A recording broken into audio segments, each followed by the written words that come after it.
BMF Season 4 Episode 9 Recap. Is Loco dead? Episode 9 of BMF Season 4, titled Point of No Return, seals an unfortunate fate for one of Meech and Terry's biggest allies.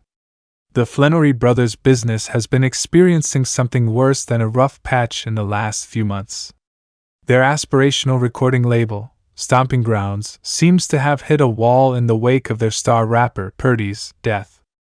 On the other hand, Bryant's incessant efforts to catch Big Meech result in the unraveling of multiple stash houses owned by the gang in Atlanta.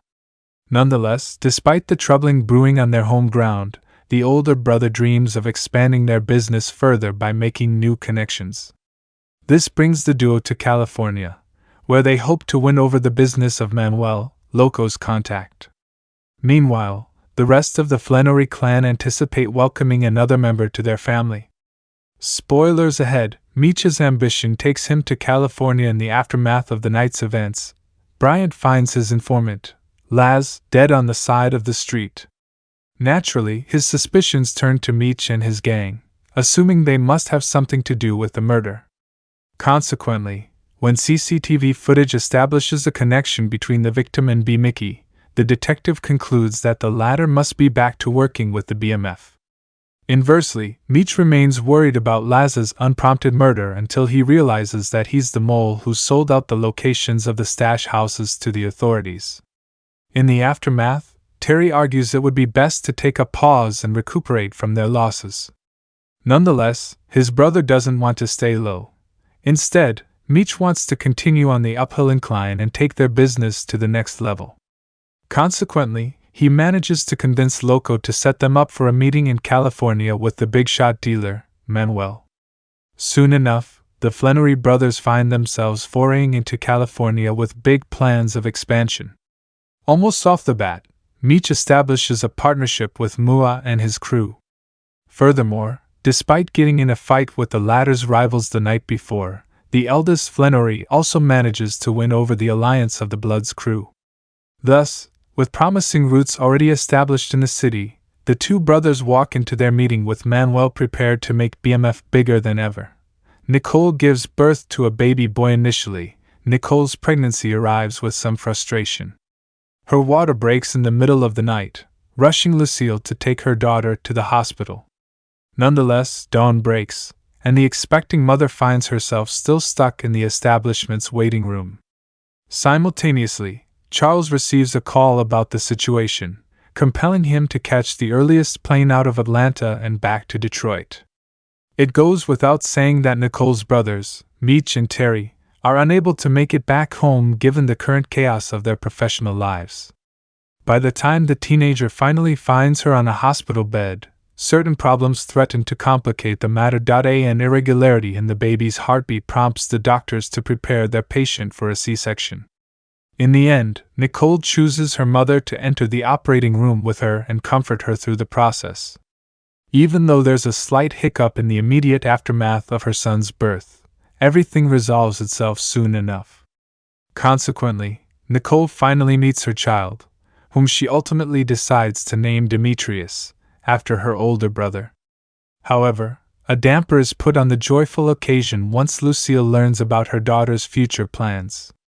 As it turns out, Nicole and the father of her child, Breeze, have already made the decision to move in together and start their family under their own roof.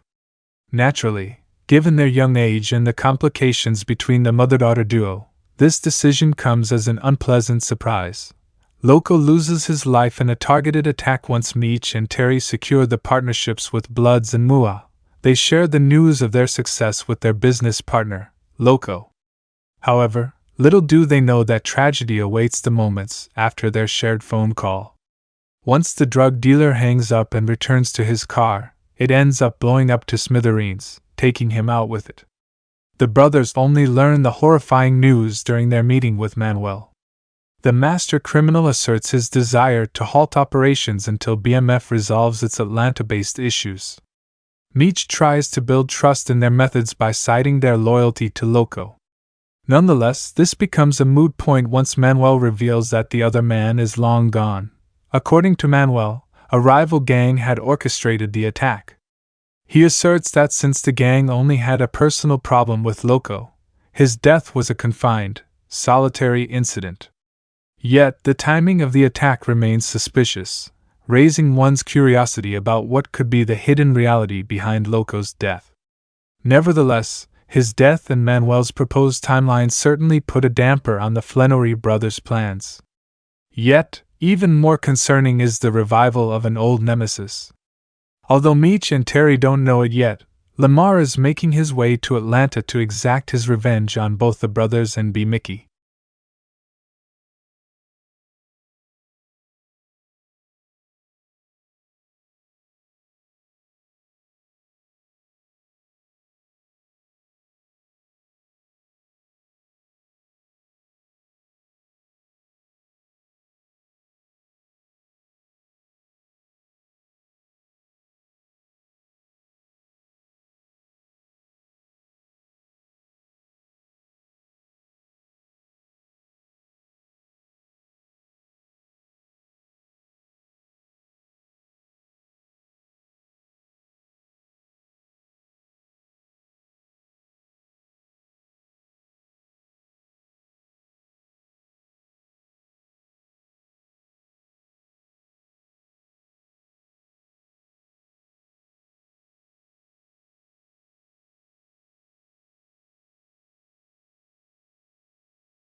Please don't forget to like, comment, share, and subscribe for more videos. Thanks for watching.